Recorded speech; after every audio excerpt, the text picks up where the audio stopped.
Hello friends, मैं प्रभाकर पांडे।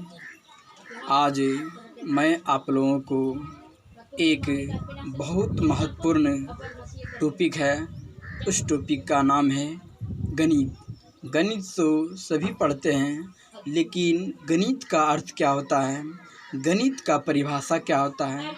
चलिए गणित के परिभाषा के बारे में मैं आज आप लोगों को बताने जा रहा हूँ। तो चलिए गणित का अर्थ क्या होता है। तो सबसे पहले जान लीजिए कि गणित किसी को बताने से, समझाने से पहले यह जान लेना आवश्यक होता है कि गणित का परिभाषा क्या होता है, गणित का अर्थ क्या होता है। तो देखिए, जब हम किसी टीचर से पूछें कि सर गणित का परिभाषा क्या होता है, तो किसी टीचर ने कहे कि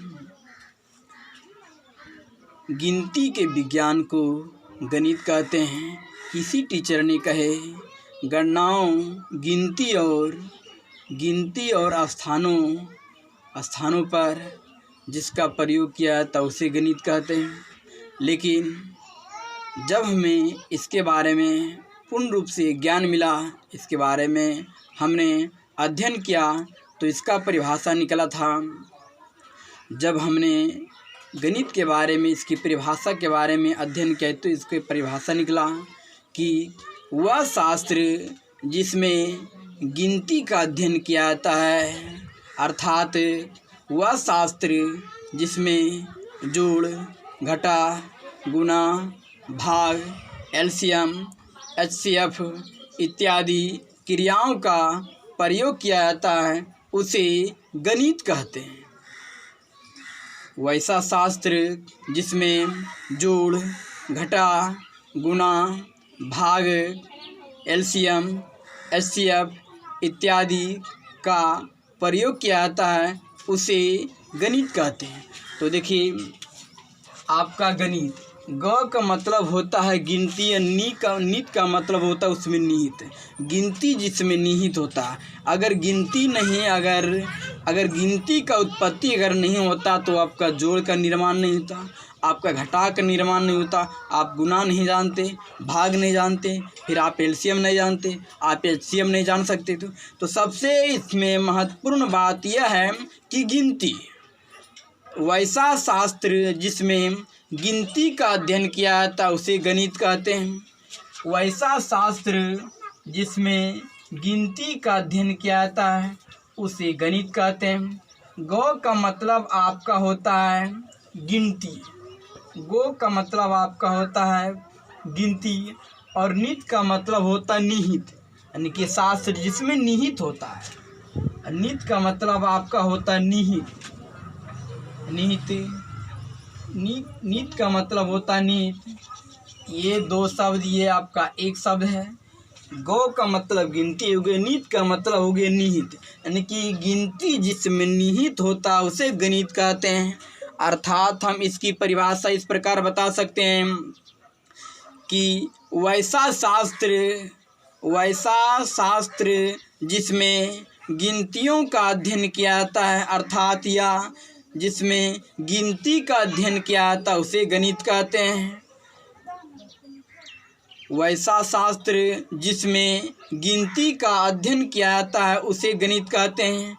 अगर गिनती आपका नहीं होता दोस्तों, तो आप जोड़ नहीं जानते, आप घटा नहीं जानते, आप गुणा नहीं जानते, आप भाग नहीं जानते, आप एलसीएम नहीं जानते, आप एचसीएम नहीं जानते। अगर आप इतना चीज़ नहीं जानते तो फिर आपका मैथ बनता ही नहीं, क्योंकि किसी भी चैप्टर में आप हिसाब बनाइएगा तो जोड़, घटा, गुणा, भाग, एलसीएम, एचसीएफ इतना सभी का प्रयोग किया जाता है। तो आप कोई भी चैप्टर ले लीजिए, हर एक चैप्टर में जोड़ रहेगा, घटा रहेगा, एलसीएम रहेगा, एचसीएफ रहेगा। इन सभी में से किसी का क्रिया तो आवश्यक होना है। अगर इन सभी की क्रिया अगर नहीं होगा तो वे मैथ बनेगा ही नहीं। आप किसी चैप्टर उठा लीजिए, आप ज्योमेट्री चैप्टर बनाइएगा, उसमें भी आपका डिवाइड करने के लिए आएगा, ऐड करने के लिए आएगा, घटा करने के लिए आएगा। आप मेंसुरेशन बनाइए, उसमें भी आपको डिवाइड करने के लिए आएगा, ऐड करने के लिए आएगा। तो आप कोई भी चैप्टर उठा लीजिए, सभी में आपका जोड़ घटा गुना इत्यादि का अगर प्रयोग हो रहा है तो आप समझ लीजिए कि यही आपका गणित है। आप प्रोबेबिलिटी पढ़िए, उसमें भी आपका डिवाइड की क्रिया है। आप रियल नंबर पढ़िए, उसमें भी आपका जोड़ की क्रिया है, भाग की क्रिया है, घटा की क्रिया है। आप नियामक ज्यामिति पढ़िए, उसमें भी आपका डिवाइड करने के लिए आएगा। आप दो चर वाले रेखीय समीकरण पढ़िए, उसमें भी आपका मल्टीपल आएगा, गुना करने की क्रिया आएगा। द्विघात समीकरण पढ़िए, उसमें भी आपकी जोड़ क्रिया आएगी।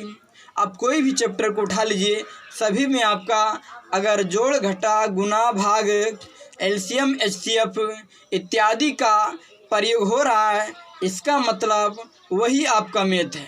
तो वैसा शास्त्र जिसमें जोड़ घटा गुना भाग इत्यादि का प्रयोग हो रहा है उसे गणित कहते हैं, या वैसा शास्त्र जिसमें गिनती का अध्ययन किया जाता है उसे गणित कहते हैं। तो आपका गो का अर्थ होता है गिनती और नित का अर्थ होता है आपका निहित, क्योंकि गिनती आपका गो से बना है और नित का मतलब होता है निहित। तो निहित रहेगा, निहित का मतलब समाया हुआ, कोई शास्त्र में दिया हुआ है, कोई बुक में दिया हुआ है, तो उसी को कहते हैं। तो वैसा शास्त्र जिसमें गिनती का अध्ययन किया जाता है उसे गणित कहते हैं। आपका गिनती बच्चा की बुक में भी दिया जाता है, तो उसमें वहीं से आपका गणित प्रारंभ होता है। आपका कोई भी बुक में अगर गिनती दिया हुआ तो आप गणित वहीं से प्रारंभ हो गया है।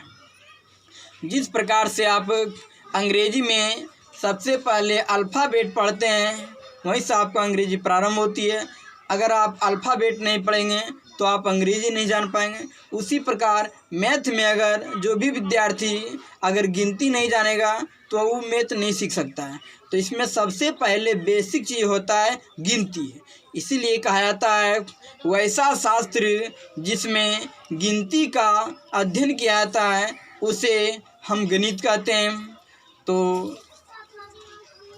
हमें विश्वास होगा कि आपको गणित के परिभाषा के बारे में आपको पूर्ण रूप से समझ में आ गया होगा।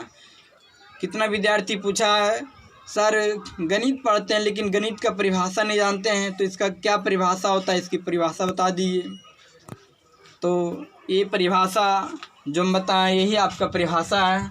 तो उम्मीद करते होंगे ये परिभाषा आपको अच्छी तरह से आप समझ में होंगे और इसे आप याद भी रखेंगे, क्योंकि जो आप हिसाब बना रहे हैं, कैलकुलेशन कर रहे हैं, वही आपका परिभाषा है। आप याद नहीं भी रखेंगे, सिर्फ आपको ध्यान में रखना है तो आपको याद हो जाएगा। फिर आपको इसको याद करने की ज़रूरत नहीं, आपको कोई भी पूछेगा आप बता देंगे। तो उम्मीद करते हैं ज़रूर आपको समझ में आ गया होगा। धन्यवाद।